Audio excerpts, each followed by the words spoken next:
Shalom teman-teman, selamat malam. Kembali berjumpa dengan saya pada malam hari ini untuk membaca firman Tuhan Yesus. Pada malam ini saya kembali akan membaca firman Tuhan Yesus. Surat Paulus kepada jemaat di Roma pasal 6 ayat 1 sampai 23. Mari kita dengarkan. Perikop mati dan bangkit dengan Kristus. Jika demikian, apakah yang hendak kita katakan? Bolehkah kita bertekun dalam dosa supaya makin bertambah kasih karunia itu?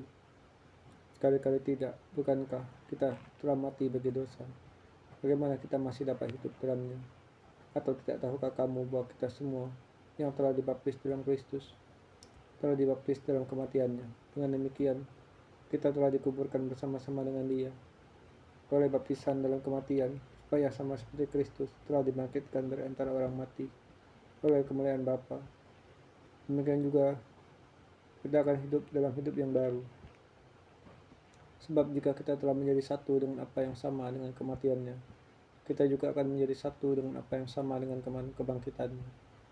Karena kita tahu bahwa manusia lama telah turut disalibkan, supaya tubuh dosa kita hilang kuasanya, agar jangan kita menghambakan diri lagi kepada dosa. Sebab siapa yang telah mati, ia telah bebas dari dosa. Jadi jika kita telah mati dengan Kristus, kita percaya bahwa kita akan hidup juga dengan Dia. Karena kita tahu bahwa Kristus sudah Dia bangkit dari antara orang mati, tidak mati lagi, mau tidak berkuasa lagi atas dia. Sebab kematiannya adalah kematian terhadap dosa, satu kali dan untuk selama-lamanya, dan kehidupannya adalah kehidupan bagi Allah. Demikianlah hendaknya kamu memandangnya, bahwa kamu telah mati bagi dosa, tapi kamu hidup lagi bagi Allah dalam Kristus Yesus. Sebab itu hendaklah dosa jangan berkuasa lagi dalam tubuhmu yang fana, supaya kamu jangan lagi menuruti keinginannya. Dan janganlah kamu menyerahkan anggota-anggota tubuhnya kepada dosa untuk dipakai sebagai senjata kelaliman. Tapi serahkanlah dirimu kepada Allah sebagai orang-orang yang dahulu mati, tetapi yang sekarang hidup, dan serahkanlah anggota-anggota tubuhmu kepada Allah untuk menjadi senjata-senjata kebenaran. Sebab kamu tidak akan dikuasai lagi oleh dosa, karena kamu tidak berada di bawah hukum Taurat, tapi di bawah kasih karunia. Perikop 2 macam penghambaan. Jadi bagaimana kita akan berbuat dosa karena kita tidak berada di bawah hukum Taurat, tapi di bawah kasih karunia? Sekali-kali tidak. Apakah kamu tidak tahu bahwa apabila kamu menyerahkan dirimu kepada seorang sebagai hamba untuk mentaatinya, kamu adalah hamba orang itu yang harus kamu taati, baik dalam dosa yang memimpin kamu kepada kematian, maupun dalam ketaatan yang memimpin kamu kepada kebenaran.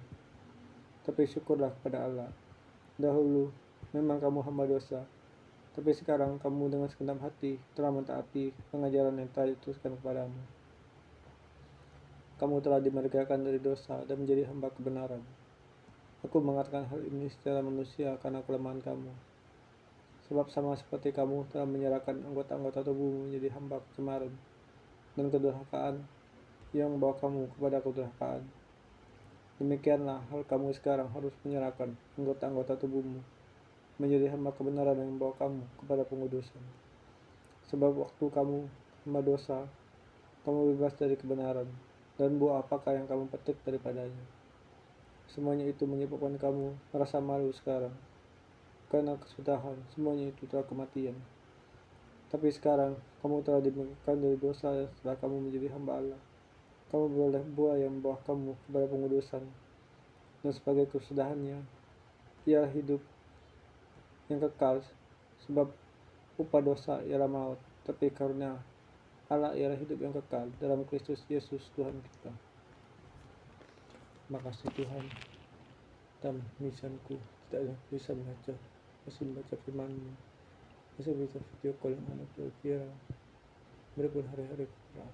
Ya Allah, apa syurga, kesalahan, ketakutan, kecemasan padamu Tuhan. Maaf, ini doa dan pujian, perhatian Allah, ini bisa padamu. Di dalam apa syurga Tuhan Yesus. Amin.